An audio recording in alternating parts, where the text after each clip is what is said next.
Bali, lahat naman ng abono mga ka-agri ay pwedeng i-abono sa tanim nating mga gulay. Yun yung totoo. Pero merong mga abono mga ka-agri na hindi dapat natin pinaghahalo. Ito mga ka-agri ay 1620 at saka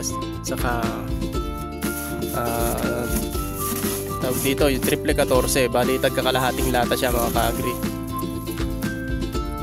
Eto, bago kayo mag-mixing ng ganito mga ka-agri, tutunawin nyo muna siya kasi medyo matagal tunawin ang 1620. Para siyang bato mga ka-agri. Pati yung triple, matagal-tagal din siyang lusawin, kaya gabi pa lang lulusawin nyo na. Lalagay lang natin siya rito.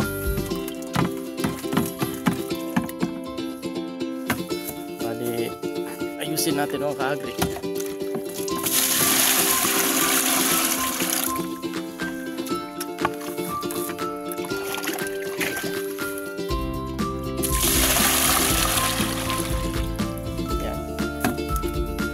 Makikita nyo mga ka-agri, ang itsura niya ay plain siya. Lalapit natin mga ka-agri. Ito yung itsura niya kapag ka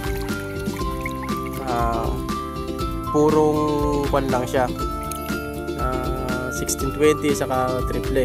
Ganyan yung bali itsura niya.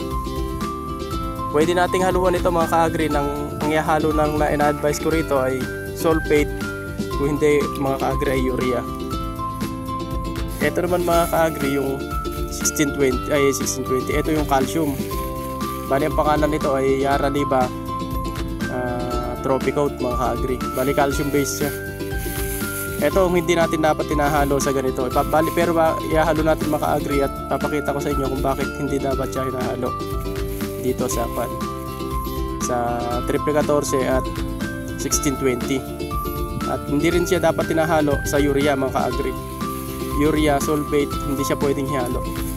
Ito dapat naka-solo lang to. Ang pwedeng haluan nito mga ka-agri yung Unique 16 kasi ang Yara naka-combine talaga para sa ginawa ng Yara na Unique 16. Bali triple 16 yun ng Yara. Bali ito siya mga ka-agri. Kakarga natin ngayon siya natin dito sa may triple 14 saka 1620 mga ka-agri. Halo-haluin lang natin siya para makita nyo yung dahilan mga ka-agri kung bakit hindi dapat siya pinaghahalo. Tapos na nating tunawin mga ka-agri yung 1620 na merong triple, tapos kinargahan natin ng calcium. Ito ang dahilan mga ka-agri kung bakit hindi natin pwedeng paghaluin yon. Kung mapapansin nyo, namuti na siya. At kung lalapit natin yung camera mga ka-agri, ayan na itsura niya. Ito. Para na siyang kanin na dinurog mga ka-agri. Bali namuumuo siya. Yung 1620 natin at saka triple, ganyan na yung nangyari mga ka-agri. Parang nakahiwalay na siya dun sa tubig natin. Bali kuwan siya mga ka-agri. Kung alam nyo yung kanin na nilamutak sa may tubig, ganun yung itsura niya mga ka-agri. Bali hindi siya naghahalong mabuti. Ibig sabihin mga ka-agri, meron siyang chemical reaction. At base sa experience ko mga ka-agri,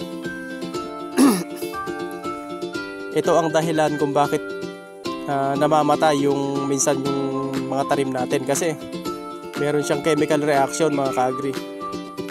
Ayan ang itsura niya.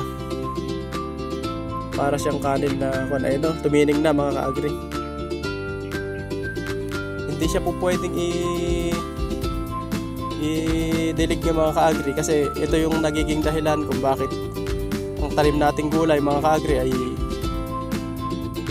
nangungulot unang-una, kasi mayroon nga siyang, yung dinilig natin ay may chemical reaction na nakaka-apekto sa tanim natin. Ikalawa, yung naglalanta na lang bigla, at isa yun sa dahilan. Hindi tama yung naging mixing natin ng abono. Ayun ang bilis niyang tumining mga ka-agri. Bali ala na siya, nasa ilalim na. Yan ang epekto mga ka-agri kapag pinaghalo natin. Yun, shoutout sa iyo sa nag-request na nag-comment na bakit hindi ito ang dahilan kung bakit hindi pwedeng pagaluin yung calcium. Pwede nating ihalo sa triple at saka 1620 yung urea lang mga ka-agri, kung hindi sulfate. Yun lang mga ka-agri, salamat.